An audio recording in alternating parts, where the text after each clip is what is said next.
ನಾನು Sheela Shetty, fashion and lifestyle journalist. ನೀವು ನೋಡ್ತಾ ಇದ್ದೀರಾ ವಿಶ್ವವಾಣಿ ಟಿವಿ ಸ್ಪೆಷಲ್. ವರಮಹಾಲಕ್ಷ್ಮಿ ಹಬ್ಬ. ವರಮಹಾಲಕ್ಷ್ಮಿ ಹಬ್ಬದ ಸಂಭ್ರಮ ಹೆಣ್ಮಕ್ಳಲ್ಲೇ ಹೆಚ್ಚು. ಸೊ ಮಹಿಳೆಯರು ಹೇಗೆ ಮನೆಯಲ್ಲೇ ವರಮಹಾಲಕ್ಷ್ಮಿ ದೇವಿನ ಸಿಂಗರಿಸ್ಬೋದು, ಯಾವ ರೀತಿ ಸಾರಿ ಡ್ರೇಪಿಂಗ್ ಮಾಡ್ಬೋದು ಅನ್ನೋದ್ರ ಬಗ್ಗೆ ನಮಗೆ ಸಾರಿ ಡ್ರೇಪಿಸ್ಟ್ ಎಕ್ಸ್ಪರ್ಟ್ ಅನಿತಾ ಅವರು ಹೇಳ್ಕೊಡಲಿದ್ದಾರೆ. ಸೊ ಹಾಯ್ ಅನಿತಾ ಅವರೇ. ಹಾಯ್, ನಮಸ್ಕಾರ. ನಮಸ್ತೆ ಮ್ಯಾಮ್. ಈ ದಿನ ನಮಗೆ ವರಮಹಾಲಕ್ಷ್ಮಿ ದೇವಿಗೆ ಸಿಂಪಲ್ ಆಗಿ ಹೇಗೆ ಡ್ರೇಪ್ ಮಾಡ್ಬೋದು ಅನ್ನೋದ್ರ ಬಗ್ಗೆ ಹೇಳ್ಕೊಡ್ತಿದ್ದೀರಾ. ಹೌದು ಮ್ಯಾಮ್. ಯಾವ ಸ್ಟೈಲ್ ಹೇಳ್ಕೊಡ್ತಾ ಇದ್ದೀರಾ? ಈಗ ಹೇಳ್ಕೊಡ್ತಿರೋದು ವಸುಂಧರಾ ವಿತ್ ಟೆಂಪಲ್ ಸ್ಟೈಲ್ ಅಂತ. ದೇವಸ್ಥಾನದಲ್ಲಿ ಇದ್ದಂಗೂ ಇರಬೇಕು, ಏನೋ ಒಂದು ಸ್ವಲ್ಪ ಯುನೀಕಾಗಿ ಟ್ರೈ ಮಾಡ್ತೀನಿ ಅನ್ನೋರು ಬೇರೆ ಥರನೂ ಟ್ರೈ ಮಾಡ್ಬೋದು. ಬೇಗ ಆಗೋಗುತ್ತೆ. ಹಾಫ್ ಆನ್ ಅವರಲ್ಲಿ ನೀವು ರೆಡಿ ಮಾಡಿ ಇಟ್ಕೊಂಡ್ರೆ ಯಾವ ರೀತಿ ಉಡಿಸ್ಬೋದು ಅಂತ ಇನ್ ಡೀಟೇಲಾಗಿ ಹೇಳ್ಕೊಡ್ತೀನಿ. ಅದಕ್ಕಿಂತ ಮುಂಚೆ ನಿಮ್ಮ ಬಗ್ಗೆ ಹೇಳ್ತೀರಾ? ನನ್ನ ಹೆಸರು ಅನಿತಾ ಅಂತ, ಪ್ರೊಫೆಷ್ನಲ್ ಸ್ಯಾರಿ ಡ್ರೇಪಿಸ್ಟು. ನಾನು ಹೌಸ್ ವೈಫ್ ಆಗಿದ್ದೆ. ಇವಾಗ ಸ್ಯಾರಿಯಲ್ಲಿ ಬಾಕ್ಸ್ ಫೋಲ್ಡಿಂಗ್ ಸರ್ವಿಸ್ ಕೊಡ್ತಾ ಇದ್ದೆ. ಹಾಗಾಗ್ಬಿಟ್ಟು ಒಂದೊಂದೇ ಫ್ರೆಂಡ್ಸ್ ಎಲ್ಲರೂ ಕೇಳೋಕ್ಕೆ ಸ್ಟಾರ್ಟ್ ಮಾಡಿದ್ರು, ಕ್ಲಾಸಸ್ ಸ್ಟಾರ್ಟ್ ಮಾಡಿ ಅಂತ. ಹಾಗೆ ಕ್ಲಾಸಸ್ ಸ್ಟಾರ್ಟ್ ಮಾಡ್ಕೊತ ಸ್ಯಾರಿಯಲ್ಲೇ ಏನಾದರೂ ಮಾಡೋಣ ಅಂತ ಅಂದ್ಬಿಟ್ಟು ವರಮಹಾಲಕ್ಷ್ಮಿ ಕ್ಲಾಸಸ್ ತೊಗೊತಾ ಇದ್ದೀನಿ. ಯಾವ್ಯಾವ ರೀತಿ ಉಡಿಸೋದು, ಹೇಗೆ ಉಡಿಸ್ಬೇಕು ಅಂತ. ಅದಲ್ದಲೇ sari different style of sari classes ಅಕಾಡೆಮಿಗೆಲ್ಲ ಹೋಗ್ಬಿಟ್ಟು ಸ್ಯಾರಿ ಎಲ್ಲ ಹೇಗೆ ಡ್ರೇಪ್ ಮಾಡೋದು ಅಂತ ಮಾಡೆಲ್ಸ್ಗೆ ಇವರಿಗೆಲ್ಲ ಉಡಿಸ್ತಾ ಇದ್ದೀನಿ. ಓಕೆ ಅನಿತಾ ಅವರೇ, ಸೊ ನಮಗೆ ಕಂಟಿನ್ಯೂ ಮಾಡ್ತೀರಾ? ಹೇಗೆ ದೇವಿಗೆ ಸಾರಿ ಉಡಿಸ್ತೀರಾ ಅನ್ನೋದು ನೋಡಬೇಕು. ಓಕೆ, ಸಿಂಪಲ್ ಆಗಿ ಹೇಳ್ಕೊಡಿ. ಓಕೆ. ಇದು ಏನು ಮೊದಲಿಗೆ ಈ ಪಾತ್ರೆ ಒಳಗೆ ಅಕ್ಕಿ ಇದೆ ಅಲ್ವಾ? ಇದು ಬಂದ್ಬಿಟ್ಟು ಗುಂಡು ಪಾತ್ರೆ ಅಂತ. ಇದು ಬೇಸು ಫ್ಲಾಟ್ ಆಗಿರುತ್ತೆ. ಹಬ್ಬದ ದಿನ ಹರಿಬರಿಯಲ್ಲಿ ಬಿಂದಿಗೆ ಎಲ್ಲ ಪಾತ್ರೆ ಎಲ್ಲ ಬಿದ್ದೋಗೋದು ಅದೆಲ್ಲ ಆಗುತ್ತೆ. ಸೊ ಈ ತರ ಗುಂಡು ಪಾತ್ರೆ ತಗೊಂಡ್ರೆ ಇದು ಲೋವರ್ ಬಾಡಿ ಅಂತ ಕರಿತೀವಿ. ಓಕೆ. ಅದಕ್ಕೆ ಇದು ಅಕ್ಕಿ ಒಂದು 80% ಹಾಕೊಂಡಿರ್ಬೇಕು. ಅದಕ್ಕೆ ಇದು ಬೇಸು ಕೆಳಗಡೆ ನಾವು ಹೇಗೆ ಸೀರೆ ಉಡ್ಕೊಂತೀವೋ ಅದಕ್ಕೆ ಈ ಲೋವರ್ ಪಾರ್ಟ್ ಅಂತಾನೆ ತಗೊಳೋದು. ಅದು ಅಪ್ಪರ್ ಪಾರ್ಟ್ ಅಂತ ಬಿಂದಿಗೆ ಬರುತ್ತೆ. ಇದಕ್ಕೆ ಕೈ ಕಾಲು ಎಲ್ಲ ಜೋಡಿಸ್ಕೊಂಡು ಹ್ಯಾಂಡ್ಸ್ ಎಲ್ಲ ಹಾಕ್ಕೊಂಡಿದ್ದೀವಿ. ಕೋಲ್ ಬಂದ್ಬಿಟ್ಟು 8 ಇಂಚಸ್ದು, ಬ್ಯಾಕ್ ಸೈಡ್ ಕೋಲ್ ಬಂದ್ಬಿಟ್ಟು 12 ಇಂಚಸ್ ಹಾಕ್ಕೊಂಡಿರ್ತೀವಿ. ಚೆಸ್ಟ್ ಪಾರ್ಟಿಗೆ ಈ ಥರ ಚೆಸ್ಟ್ ಪಾರ್ಟ್ ಎಲ್ಲ ಮಾಡಿಕೊಂಡು ನೀಟಾಗಿ ಹ್ಯಾಂಡ್ಸ್ ಎಲ್ಲ ಸ್ಟಿಚ್ ಮಾಡಿಕೊಂಡು ಈ ಥರ ರೆಡಿ ಮಾಡಿ ಇಟ್ಕೊಂಡು ಬ್ಲೌಸ್ ಪೀಸ್ ಇಂದ ಕವರ್ ಮಾಡಿದ್ದೀವಿ. ಹೌದು, ಇದು ರೆಡಿಮೇಡ್. ಹೌದು, ಹ್ಯಾಂಡ್ಸ್ ಅಂಡ್ ಲೆಗ್ಸ್ ಬರುತ್ತೆ. ಇದೆಲ್ಲ ಮಾರ್ಕೆಟ್ ಅಲ್ಲಿ ಸಿಗತ್ತೆ. ಹೌದು, ಚತುರ್ಭುಜ ಹ್ಯಾಂಡ್ಸ್ ಅಂಡ್ ಲೆಗ್ಸ್ ಅಂತ ನಮ್ಮ ಹತ್ರ ಸಿಗುತ್ತೆ. ಓಕೆ. ನಂತರ ಮ್ಯಾಮ್ ಇದು ಸೀರೆ ಬಂದ್ಬಿಟ್ಟು ಹೆಲ್ಪ್ ಮಾಡಬೇಕಾ? ಹಾಂ, ಮಾಡ್ತೀವಿ. ಸೀರೆ ಪಲ್ಲು ಪಾರ್ಟು ಇಷ್ಟಿಂದ ಬಿಟ್ಕೊಂಡು 1 ಮೀಟರ್ ಒಂದು ಮಾರಷ್ಟು ಬಿಟ್ಕೋಬೇಕು. 1.5 ಮೀಟರ್ ಅಂತ ಇಟ್ಕೊಳ್ಳಿ. ಅಲ್ಲಿಂದ ಬಿಟ್ಕೊಂಡು ಒಂದು ಪಿನ್ನ ಹಾಕ್ಕೊಳ್ಳಿ.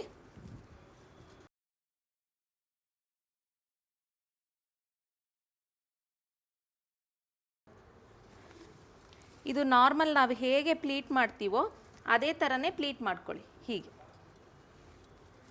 ಹೆಲ್ಪ್ ಮಾಡ್ಲಾ?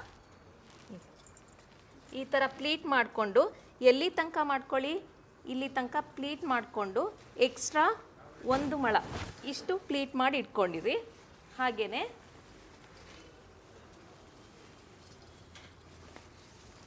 ಈ ಎಡ್ಜ್ ಏನು ಬರುತ್ತಲ್ವ ಅದನ್ನು ನಾವು ಇಟ್ಕೊಂಡು ಇಲ್ಲಿ ನೋಡಿ, ಸ್ಟಾರ್ಟಿಂಗಿಂದಾನು ಮಾಡ್ಕೊತ ಹೋಗಬೇಕು. 3 ಇಂಚಸ್ಗೆ ಗ್ಯಾಪ್ ಬಿಡ್ಕೊತ ಹೋಗಬೇಕು. ನೋಡಿ ಈ ಥರ 3 ಇಂಚಸ್ಗೆ ಮಾಡ್ಕೊತ ಹೋದರೆ ಪ್ಲೀಟ್ಸ್ ನಮಗೆ ಜಾಸ್ತಿ ಬರುತ್ತೆ. ಆವಾಗ ಏನು ಪ್ಲೀಟ್ಸ್ ಎಲ್ಲ ಚೆನ್ನಾಗಿ ಕಾಣುತ್ತೆ ದೇವ್ರಿಗೆ ಉಡಿಸ್ದಾಗ. ಈ ಥರ ಎಲ್ಲಿ ತನಕ ಮಾಡ್ಕೊಂಡೋಗಿ ಅಂತಂದರೆ ಇಲ್ಲಿ ಪಿನ್ನ ಇರುತ್ತೋ ಕೊನೆವರೆಗೂ, ಸೀರೆ ಕೊನೆವರೆಗೂನಾ? ಇಲ್ಲ, ಇಲ್ಲಿ ಪಿನ್ನ ಹಾಕೊಂಡಿದ್ವಲ್ಲ ಅಲ್ಲಿ ತನಕ ಪ್ಲೇಟ್ಸ್ ಮಾಡಬೇಕು. ಒಂದು ಹಾಫ್ ಸಾರಿ ಅಷ್ಟ?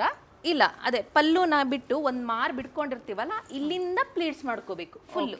ನಾವು ಅದೇ ಥರನೇ ಮಾಡಿ ಇಟ್ಕೊಂಡಿದ್ದೀವಿ. ನೀವು ಹಬ್ಬಕ್ಕೆ ಸೀರೆ ಯಾವಾಗ ತರ್ತಿರೋ ಆವಾಗ ಸೀರೆ ತಗೊಂಬಂದಾಗ ಈ ಥರ ಪ್ಲೀಟ್ಸ್ ಮಾಡಿಟ್ಕೊಂಡ್ರೆ ನಿಮಗೆ ಬೇಗ ಈಸಿಯಾಗಿ ಉಡಿಸ್ಬೋದು. ಇದು ತೋರಿಸ್ತೀರಾ ಮಾಡಿದ ನಂತರ ಹೇಗಾಗಿದೆ? ಮಾಡಿದ ನಂತರ ನೋಡಿ, ಇದು ಪಲ್ಲು ಪಾರ್ಟು. ಇಷ್ಟು ಪಲ್ಲುಯಿಂದ ಇಲ್ಲಿ ತನಕ ಪಿನ್ ಹಾಕ್ಕೋಬೇಕು. ಉಳಿದಿದ್ದು ಸಣ್ಣದಾಗಿ ನರ್ಗೆ ಇಟ್ಕೊಂಡಿದ್ದೀವಿ. ಈ ಥರ ಇದನ್ನು ಉಡಿಸ್ತಾ ಇದ್ದೀವಿ. ನಾವು ಹೇಗೆ ಉಡ್ತೀವೋ ಅದೇ ಥರನೇ ಉಡಿಸೋದು. ನೋಡಿ, ಇದು ಲೋವರ್ ಬಾಡಿ ಅಂತ ಆವಾಗಲೇ ಹೇಳಿದೆ. ಅದಕ್ಕೆ ನಾರ್ಮಲಾಗೆ ಇದು ಯಾವಾಗಲೂ ಪ್ಲೇಟ್ಸು ಮೇಲಕ್ಕೆ ಇರಬೇಕು. ಅದೇ ಥರ ಇಟ್ಕೊಂಡು ಇಲ್ಲಿ ಕಾಲನ್ನು ನೋಡ್ಕೋಬೇಕು, ಕಾಲಷ್ಟೇ ಇರಬೇಕು ಪ್ಲೀಟ್ಸ್ ಎಲ್ಲ. ಇದನ್ನ ಇವಾಗ ಸ್ಪ್ರೆಡ್ ಮಾಡ್ಕೊತ ಹೋಗೋದು ಪ್ಲೇಟ್ಸ್ನೆಲ್ಲ.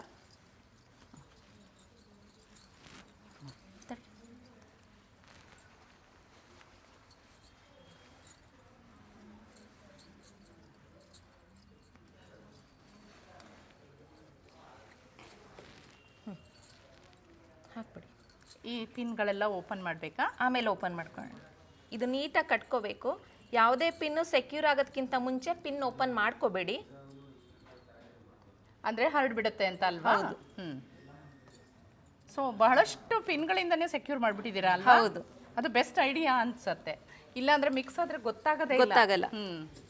ಇದು ನೋಡಿ, ಕಾಲು ಬಂದ್ಬಿಟ್ಟು ಹೀಗೆ ಒಂದು 3 ಪ್ಲೇಟ್ಸ್ ತಕ್ಕೊಂಡು ಅಲ್ಲಿಗೆ ಸೆಕ್ಯೂರ್ ಮಾಡ್ಕೋಬೇಕು. ಲೆಫ್ಟಿಂದ ರೈಟು ಇಲ್ಲ ರೈಟಿಂದ ಲೆಫ್ಟ್ ಯಾವ ಕಡೆಗಾರು ತಕ್ಕೊಂಡು ಈ ರೀತಿ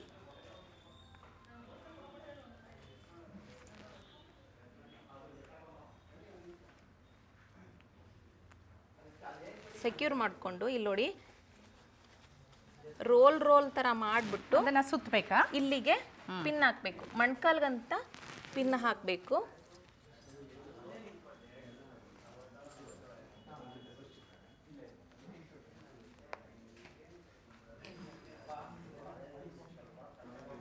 ನಾವು ಹೇಗೆ ಕಾಲು ಕಾಣುತ್ತೋ ಆ ಥರ ಫಿನಿಶಿಂಗ್ ಬರುತ್ತೆ ಇದಕ್ಕೆ. ಆಮೇಲೆ ಇದು ನೆಕ್ಸ್ಟ್ ಇದನ್ನು ಬಂದ್ಬಿಟ್ಟು ಹೀಗೆ ಸೆಕೆಂಡ್ ಸ್ಟೆಪ್ ಲೇಯರ್ ಲುಕ್ ಕೊಡತ್ತೆ. ಹೌದು.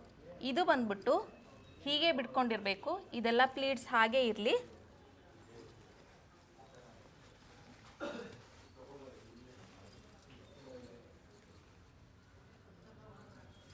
ನೋಡಿ, ಇದನ್ನು ತಗೊಂಡು ಇದು ಮತ್ತೆ ನೆಕ್ಸ್ಟ್ ಮೇಲೇ ಬರಬೇಕು. ಅದೇ ಥರನೇ ಮಾಡಿಟ್ಕೊಂಡು ಇದನ್ನು ಅದೇ ರೀತಿ ಸ್ಪ್ರೆಡ್ ಮಾಡಬೇಕು.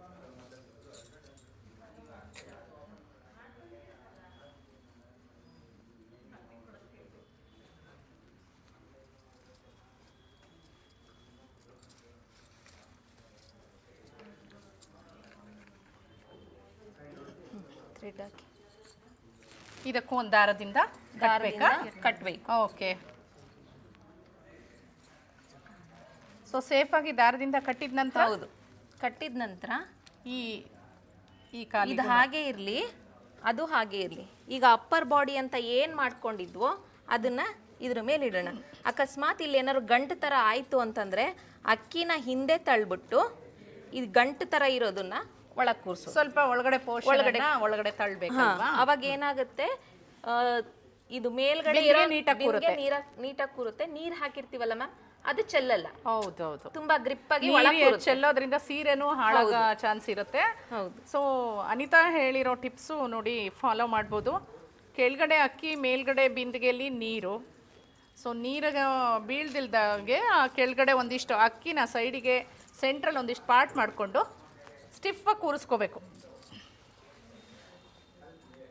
ಇದು ನಾವು ಹೇಗೆ ಹುಡ್ಕೊಂತೀವೋ ಆ ಥರ ಸೆರಗನ್ನ ಹಾಕೊಳ್ಳೋದು. ಸೊ ನಾರ್ಮಲ್ ಆಗಿ ನಾವೆಲ್ಲ ಸೀರೆ ಉಡ್ತೀವಲ್ಲ ಸೆರಗು, ಅದೇ ರೀತಿ ಸೆರಗು ಮಾಡ್ಕೋಬೇಕು. ನೀಟಾಗಿ ಎಲ್ಲಾನು ಒಂದೊಂದೇನೆ ಪ್ಲೀಟ್ಸ್ನ ಸ್ಪ್ರೆಡ್ ಮಾಡಿಬಿಟ್ಟು ಸೆರಗನ್ನ ಅಲಂಕಾರ ಮಾಡ್ಕೋಬೇಕು. ಓಕೆ. ನಾನು 3 ದಾರನು ಗುಂಡು ಪಾತ್ರೆಗೇನೆ ಕಟ್ಟಿದ್ದೀನಿ. ಓಕೆ.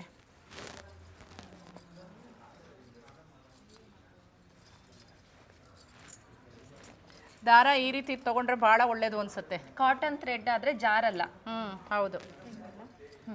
ಈ ಎಲ್ಲ ಅಲಂಕಾರ ಮಾಡೋದಕ್ಕೆ ಮುಂಚೆನೆ ಪ್ಲಾನ್ ಮಾಡ್ಕೊಂಡ್ರೆ ಒಳ್ಳೇದಲ್ವಾ? ಹಬ್ಬಕ್ಕಿಂತ ಮುಂಚೆ ಅಪ್ಪರ್ ಬಾಡಿ ಮುಂಚೆ ಮಾಡಿಟ್ಕೋಬಹುದು. ಸ್ಯಾರಿನ ಎಲ್ಲಿ ಪ್ಲೀಡ್ ಮಾಡಿ ಇಟ್ಕೋಬಹುದು. ಅದೇ ದಿನ ಆದ್ರೆ ಬಹಳ ಟಫ್ ಆಗತ್ತೆ.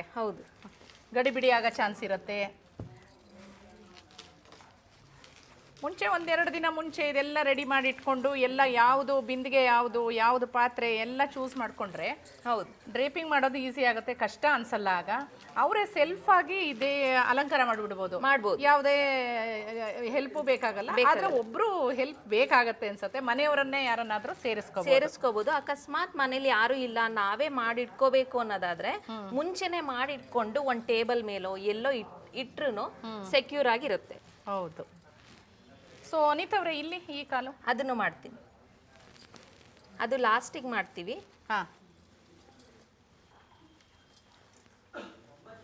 ಇಲ್ಲಿ ನೋಡಿ, ಇಲ್ಲಿಗೊಂದು ಪಿನ್ ಹಾಕ್ತಾ ಇದ್ದೀನಿ.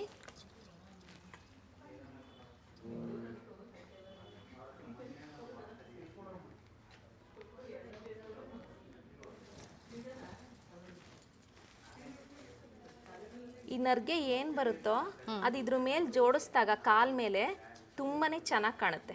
ಓಕೆ.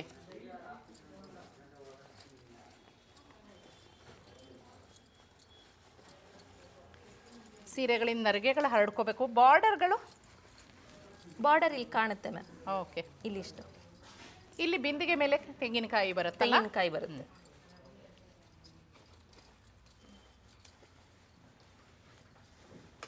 ಈ ಎಕ್ಸ್ಟ್ರಾ ಏನಿರುತ್ತೋ ಕಾಲ್ ಕೆಳಗೆ ಸುತ್ತಿದಾಗ ನಮ್ದು ಈ ತೊಡೆ ಪಾರ್ಟ್ ಏನ್ ಬರುತ್ತೋ ಅದೇ ತರನೇ ಕಾಣುತ್ತೆ ದೇವ್ರಿಗೂ.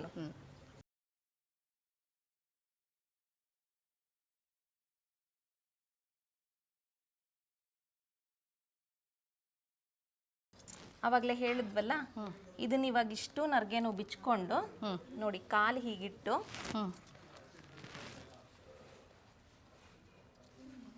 ಬೇಕಾ ಪಿನ್ಗಳು, ಈಗೇನು ಬೇಕು ಇದನ್ನು ಸ್ಪ್ರೆಡ್ ಮಾಡಿಕೊಂಡು ನೀಟಾಗೆ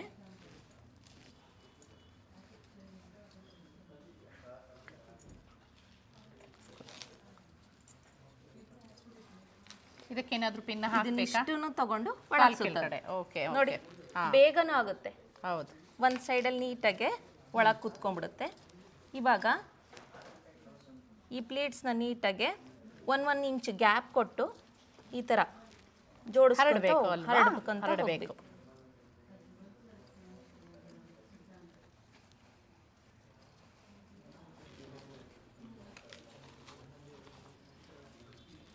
ಈಗ ಜುವೆಲ್ಸ್ ಸಿಂಗಾರ ಮಾಡ್ತೀರಾ? ಸೈಡಿಂದ ಕೊಡಿ. ಕಾಲ್ಗೆಜ್ಜೆ,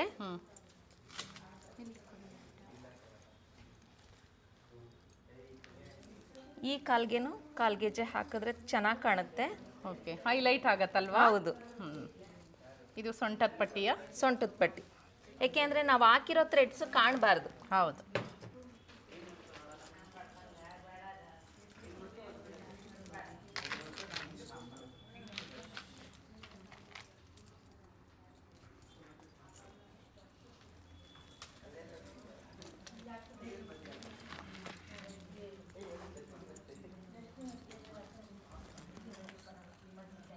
ಓಕೆ.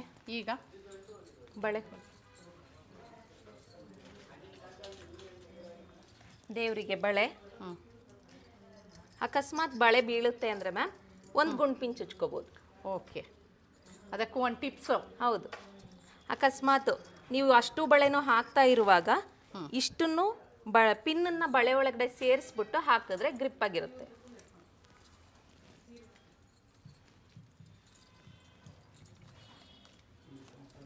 ಕಾಯಿ ಮುಖವಾಡ ಯಾವಾಗ ಇಡಬೇಕು ಅಂತಂದರೆ ಲಾಸ್ಟಿಗೆ ಇಡಬೇಕು ಮುಖವಾಡನ, ಏಕೆ ಅಂದರೆ ದೇವಿ ಬೀಳಬಾರ್ದು ಅಂತಂದ್ಬಿಟ್ಟು. ಇದು ಚತುರ್ಭುಜ ಹ್ಯಾಂಡ್ಸ್ ಆ್ಯಂಡ್ ಲೆಗ್ಸು, ಹಾಗಾಗ್ಬಿಟ್ಟು ಇದಕ್ಕೆ ಕಮಲ್ದು. ಓಕೆ. ಎಲ್ಲ ಅಲಂಕಾರ ಆದ ನಂತರ ತೆಂಗಿನಕಾಯಿಗೆ ಮುಖವಾಡ ಹಾಕೋದು ಒಳ್ಳೇದು. ಮುಂಚೆನೆ ಮುಖವಾಡ ಹಾಕ್ಬಿಟ್ರೆ ಬೀಳೋ ಚಾನ್ಸ್ ಇರುತ್ತೆ. ಹೌದು ಅಲ್ವಾ? ಹೌದು. ಉಡ್ಸೋಕ್ಕೂ ಆರಾಮ್ ಅನ್ಸಲ್ಲ. ಹೌದು. ಪಿನ್ ಅಕಸ್ಮಾತ್ ಕಮಲ್ದು ನೀವು ತಂದಿರ್ತೀರ, ಒರಿಜಿನಲ್ ಕಮಲ್ದು, ಅದಕ್ಕೆ ನೀವು ಒಂದು ಗುಂಡ್ಪಿನ್ ಚುಚ್ಚಿ ಕೈಗೆ ಇಟ್ಬಿಟ್ರೆ ಹಾಗೆ ನಿಲ್ಲುತ್ತೆ. ಈಗ ಮುಖವಾಡ ಹಾಕ್ತೀರಾ? ಇಲ್ಲ, ಹಾರ ಕೊಡ. ನೀವು ಉಡ್ಸಿರೋ ಒಡವೆ ಸೀರೆ ಎಲ್ಲ ನೀಟಾಗಿ ಕಾಣಬೇಕು ಅಂತಂದರೆ ಹಾರ ಈ ಥರ ಜಾಯಿನ್ ಆಗಿರುತ್ತೆ ಅಲ್ವಾ? ಅಕಸ್ಮಾತ್ ನೀವೇ ಮಾರ್ಕೆಟಿಗೆ ಹೋಗ್ತಾ ಇದ್ದೀರಾ ಅಂತಂದಾಗ ಆರ್ಡ್ರ್ ಏನಾರು ಕೊಡ್ತೀರಾ ಅಂತಂದಾಗ ತೋಮಾಲೆ ಥರದ್ದು ತಗೊಳ್ಳಿ.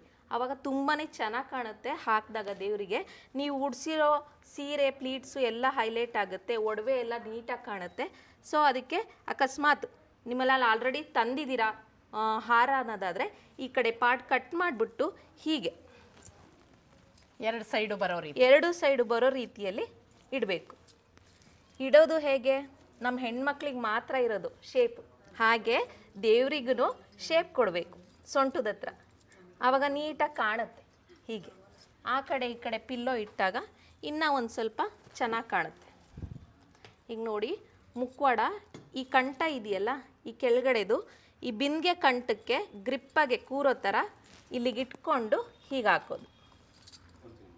ಮುಖವಾಡನ ನೀಟಾಗೆ ಬಿಂದಿಗೆ ಕಂಠಕ್ಕೆ ಸೇರಿಸಿ ಇಟ್ಟಾಗ ಸ್ಟ್ರೈಟಾಗೆ ನಿಲ್ಲುತ್ತೆ ಈ ಥರ. ಆಮೇಲೆ ನೀವು ಇನ್ನ ಬೇರೆ ಬೇರೆ ರೀತಿಯಲ್ಲಿ ಮಾಡ್ತೀನಿ ಅಂತಂದರೆ ಇಲ್ಲಿ ನೋಡಿ, ಇದು ಅಷ್ಟಲಕ್ಷ್ಮಿ ಬಿಂದಿಗೆ ಆಯಿತಾ. ಇಲ್ಲಿ ದೇವ್ರ ಹತ್ರ ಕಾಲ ಹತ್ರ ಒಂದು ಸ್ವಲ್ಪ ಜರುಗಿಸ್ಬಿಟ್ಟು ಕಾಲಿಗೆ ಗ್ರಿಪ್ ಕೊಟ್ಟು ಬಿಂದಿಗೆನ ಇಟ್ಟರೆ ನೀಟಾಗಿ ಕುತ್ಕೊಳುತ್ತೆ. ಓ ಅಲ್ವಾ, ಇದು ಬೇರೆ ಸ್ಟೈಲ್ ಆಯ್ತು. ಹೌದು, ನೀವು ಇದಕ್ಕೆ ಸುಮ್ಮನೆ ಹಾಗೆ ಇಟ್ಬಿಟ್ಟು ಇದರಲ್ಲೇ ಕಳಸ ಕೂರಿಸ್ಬೋದು. ಹೌದಾ? ಹೌದು, ಇದ್ರಲ್ಲೂ ಕೂರಿಸ್ಬೋದು. ಧನಲಕ್ಷ್ಮಿ, ಧಾನ್ಯಲಕ್ಷ್ಮಿ ಅಂತಾನೂ ಮಾಡ್ಕೋಬಹುದು. ಇದೇ ಇದರಲ್ಲಿ ಕಾಲ ಹತ್ರ ಮಗುನ್ ಕೊಟ್ರೆ ಸಂತಾನ ಲಕ್ಷ್ಮಿ ಅಂತಾನೂ ಆಗತ್ತೆ. ಈ ರೀತಿ ನೀವು ಬೇರೆ ಬೇರೆ ರೀತಿ 5 ರಿಂದ 8 ವರ್ಷದ ತನಕ ಬೇರೆ ಬೇರೆ ರೀತಿಯಿಂದ ಸ್ಟೈಲ್ ಮಾಡ್ಕೊಂಡು ಸೊ ದೇವಿ ಒಂದೇ ಅಂದ್ರೆ ರೂಪ ಅಲ್ವೋ ಅನ್ನೋಗೆ ನೀವು ಹೇಳ್ದಾಗೆ ಈ ತರ ಬಿಂದಿಗೆ ಕೊಟ್ರೆ ಒಂದು ರೂಪ, ಒಂದು ಮಗು, ಒಂದು ಡಾಲ್ ಕೊಟ್ರೆ ಇನ್ನೊಂದು ಅಲ್ವಾ? ಓ ಓಕೆ, ಇದಿಷ್ಟೇ ಅಲಂಕಾರ ಕಂಪ್ಲೀಟ್ ಆಯ್ತಾ? ಓಕೆ. ಇದಲ್ದೇನೆ ಎಲ್ಲರ ಮನೆಯಲ್ಲೂ ಕೈ ಕಾಲು ಇರಲ್ಲ. ಓಕೆ. ಯಾಕೆಂದ್ರೆ ಕೆಲವೊಬ್ರು ತಗೊಂತಾರೆ, ಕೆಲವೊಬ್ರು ತಗೊಳಲ್ಲ, ಸಿಗಲ್ಲ. ಅವರಿಗೆ ಇದೇ ಕಾನ್ಸೆಪ್ಟ್ ಅಲ್ಲಿ ಕೈ ಕಾಲು ಇಲ್ದಂಗೂ ಇಡ್ಕೋಬಹುದು. ಹೌದಾ? ಸೊ ಅನಿತಾ ಅವರೇ, ಈಗ ದೇವಿನ ಅಲಂಕಾರ ಮಾಡೋದು ತೋರಿಸಿದ್ರಿ, ಸಿಂಪಲ್ ಆಗಿ ತೋರಿಸಿದ್ರಿ ಭಾಳ. ಅಂದರೆ ಈಗ ಮನೆಯಲ್ಲೇ ನಾವೇ ಈಗ ಒಬ್ಬರೇ ಇರ್ತೀವಿ, ಒಂದು ಮಕ್ಕಳು ಹೆಲ್ಪ್ ತೊಗೊಂಡು ಅದನ್ನು ಮಾಡಿಬಿಡ್ಬೋದು. ಹೇಗೆ ಸೀರೆನೇ ಪ್ಲೀಟ್ ಮಾಡಬೇಕು, ಈಗ ದೇವಿಗೆ ವರ್ಷ ಒಂದೊಂದು ಹೊಸ ಥರ ರೂಪ ಕೊಡಬೇಕು ಅಂದರೆ ಜಸ್ಟ್ ಒಂದು ಬಿಂದಿಗೆ ಇಟ್ಟರೆ ಒಂದು ರೂಪ, ಒಂದು ಡಾಲ್ ಒಂದಿಟ್ಟರೆ ಇನ್ನೊಂದು ರೂಪ ಅಂತ ಎಲ್ಲ ಹೇಳಿದ್ರಿ. ಸೊ ನೆಕ್ಸ್ಟ್ ಪಾರ್ಟು ಏನು ಅಂತ ತೋರಿಸ್ತೀರಾ? ಆಯ್ತು, ತೋರಿಸ್ತೀನಿ. ಸೊ ನೀವು ರೆಡಿ ಮಾಡಾಯಿತು ಅಷ್ಟಲಕ್ಷ್ಮಿದು. ಇದಕ್ಕಿದ್ದಂಗೆ ಪಕ್ಕದಲ್ಲಿ ಒಂದು ದೇವಿ ಸಿಂಗಾರ ಇಟ್ಟಿದ್ದೀರಾ, ಏನು ವಿಶೇಷ ಮೇಡಮ್? ಎಲ್ಲರ ಹತ್ರನೂ ಕೈ ಕಾಲು ತಗೊಳೋ ಕೆಪಾಸಿಟಿ ಇರಲ್ಲ, ಹಾಗಾಗ್ಬಿಟ್ಟು ಈ ಥರನು ಕೈ ಕಾಲು ಇಲ್ದಂಗೆ ಸೇಮ್ ಮೆಥಡಲ್ಲೇ ಉಡ್ಸಿರೋದು. ಇದು ಕಾಲಿಗೆ ಸುತ್ತಿದ್ದೀವಿ, ಆದರೆ ಇದರಲ್ಲಿ ಹಾಗೆ ಬಿಟ್ಟಿರೋದು. ಹ್ಯಾಂಡ್ಸ್ ಇಲ್ಲ ಅಲ್ಲ, ಕೈ ಕಾಲು ಏನು ಇಲ್ಲ, ಸೇಮ್ ಪ್ಯಾಟರ್ನ್ ಉಡ್ಸಿರೋದೆಲ್ಲ ಸೇಮು. ನೀಟಾಗಿ ಕೆಳಗಡೆದು ನೀಟಾಗಿ ಸ್ಪ್ರೆಡ್ ಮಾಡಿಕೊಂಡು ಮೇಲ್ಗಡೆದು ಸ್ಪ್ರೆಡ್ ಮಾಡಿಕೊಂಡು ಮುಖವಾಡ. ಈ ಒಂದ್ಸರಿ ಮುಖವಾಡ ತಗೊಂಡ್ರೆ ಲೈಫ್ ಲಾಂಗ್ ಯೂಸ್ ಮಾಡ್ಬೋದು. ಹೌದು, ಇದು ಹೀಗೆ ಬಂದ್ಬಿಟ್ಟು ಹೀಗಿಟ್ರೆ ಆಯಿತು. ಅಕಸ್ಮಾತ್ ಈ ಮುಖವಾಡ ಬೀಳ್ತಾ ಇದೆ, ಅಕಸ್ಮಾತ್ ಬೆಂಡ್ ಆಯಿತು, ಹಿಂಗೆ ಕಾಣ್ತಾ ಇದೆ ಅಂತಂದಾಗ ಏನು ಮಾಡಿ, ಈ ಥರದ್ದು ಕನಕಾಂಬ್ರದ ದಿಂಡು ತಗೊಂಡು ಹೀಗಿಡೋದ್ರಿಂದ ಏನಾಗುತ್ತೆ, ನಿಮ್ಮ ಮುಖವಾಡ ಸ್ಟ್ರೈಟಾಗಿ ಕುತ್ಕೊಳುತ್ತೆ ಒಳಗೆ. ಅವಾಗ ಏನಾಗುತ್ತೆ, ಕಾಯು ಕಾಣಲ್ಲ, ನೀಟಾಗಿ ಕಾಣುತ್ತೆ. ನಿಮ್ಮ ಅಲಂಕಾರಕ್ಕೆ ಏನಾದರೂ ಇನ್ನೂ ಚೆನ್ನಾಗಿ ಕಾಣಬೇಕು ಅಂತಂದರೆ ಈ ಥರನೂ ಇಡ್ಬೋದು.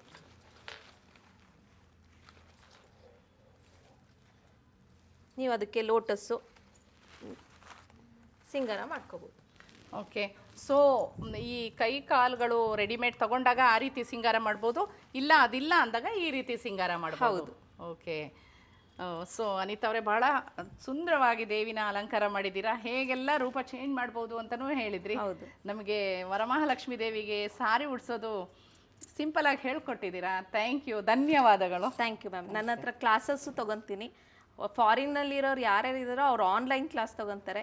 ಬೆಂಗಳೂರು, ಕರ್ನಾಟಕದಲ್ಲಿ ಇರೋರೆಲ್ಲ ಮೈಸೂರು, ಮಂಡ್ಯ, ಈ ಕಡೆ ಎಲ್ಲ ಕಡೆಯಿಂದನೂ ಬಂದು ನನ್ನ ಹತ್ರ ಕ್ಲಾಸಸ್ಸು ತೊಗೊತಿದ್ದಾರೆ. ವರಮಹಾಲಕ್ಷ್ಮಿ ಕ್ಲಾಸಸ್ಸು ತೊಗೋತಿದ್ದಾರೆ, ಸ್ಯಾರಿ ಡ್ರೇಪಿಂಗು ಕ್ಲಾಸಸ್ ತೊಗೋತಾ ಇದ್ದಾರೆ. ಸೊ ದೇವಿನ ತುಂಬ ಚೆನ್ನಾಗಿ ಅಲಂಕಾರ ಮಾಡಿದ್ದೀರಾ. ಸೊ ನಾವು ಒಂದಿಷ್ಟು ದೇವರಿಗೆ ಹೂವನ್ನು ಸಮರ್ಪಿಸೋಣ. ಥ್ಯಾಂಕ್ ಯು ಅನಿತಾ ಅವರೇ. ಥ್ಯಾಂಕ್ ಯು ಶುಭ ಅವರೇ. ವರಮಹಾಲಕ್ಷ್ಮಿ ಹಬ್ಬದ ದೇವಿಯ ಸಿಂಗಾರನ ಬಹಳ ಚೆನ್ನಾಗಿ ಅರೇಂಜ್ ಮಾಡಿದ್ರಿ. ಥ್ಯಾಂಕ್ ಯು ಇಬ್ಬರಿಗೂ. ಅನಿತಾ ಅವರೇ, ತುಂಬ ಚೆನ್ನಾಗಿ ಅಲಂಕಾರ ಮಾಡಿದ್ದೀರಾ. Thank you.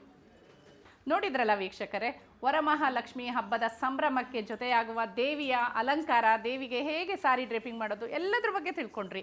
ಇಂತಹ ಮತ್ತಷ್ಟು ಮಾಹಿತಿಗಾಗಿ ವಿಶ್ವವಾಣಿ ಟಿವಿ ಸ್ಪೆಷಲ್ ಲೈಕ್ ಮಾಡಿ, ಶೇರ್ ಮಾಡಿ, ಸಬ್ಸ್ಕ್ರೈಬ್ ಮಾಡಿ. ಧನ್ಯವಾದಗಳು. ಇಂಟ್ರೆಸ್ಟಿಂಗ್ ಮತ್ತು ಇನ್ಫಾರ್ಮೇಟಿವ್ ವಿಡಿಯೋಗಳನ್ನು ಮಿಸ್ ಮಾಡ್ಕೋಬೇಡಿ. ಈಗಲೇ ಸಬ್ಸ್ಕ್ರೈಬ್ ಮಾಡಿ.